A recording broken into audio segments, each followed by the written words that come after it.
The ground shakes. Or The Prince city Haiti. falls to its knees. This infamous quake kills about 250,000 people. The water's coming to an end! Some now think this disaster could have been triggered by the weather.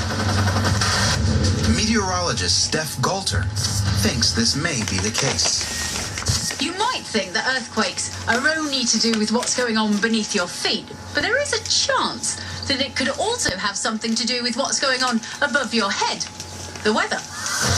In 2008, nearly a year and a half before the deadly earthquake in Haiti, the island is hit by an onslaught of 4 storms in 4 weeks. First up, tropical storms Faye and Gustav slam into the island. Then Hurricane Hannah dumps 12 inches of rain. Then there's Ike, a Category 4 hurricane. Floods from the storms kill around 800 people. 17 months later, the killer quake hits. As it shakes, the ground splits open. It brings down a city. But how could weather affect the very ground we walk on? All 4 of these storms gave huge amounts of rain. This would have moved a lot of land around, and that can cause major problems, landslides, erosion, and these can really affect what's going on with all the forces between plates. The Earth's crust is made up of different plates, which slip and slide past each other. Earthquakes happen at the point where these plates meet. Haiti is located at one of these points. It's called a fault line. If you have 2 plates and the pressure buildup is really large, well, what's stopping them moving is the friction between the 2 rocks.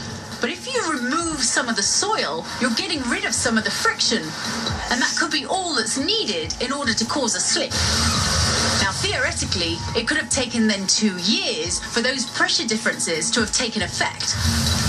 The theory is that heavy rain moves the soil around, which could reduce the friction and alter pressure loads at the fault line just enough that after months of buildup, it finally gives, and we get an earthquake.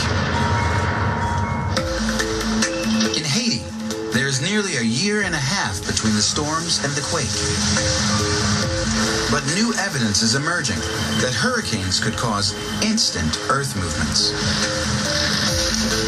In August 2011, the state of Virginia is rocked by an earthquake. 4 days later, when Hurricane Irene batters the state, seismologists see a spike in aftershocks. But this time, it's thought it could be the storm structure itself causing the tremors.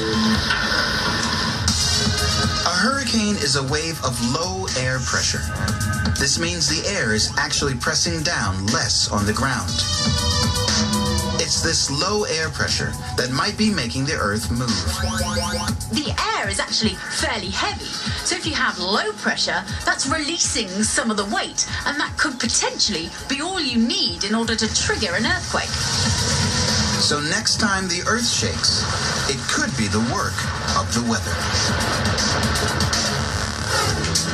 Coming up, people in Mexico think something is falling from the heavens.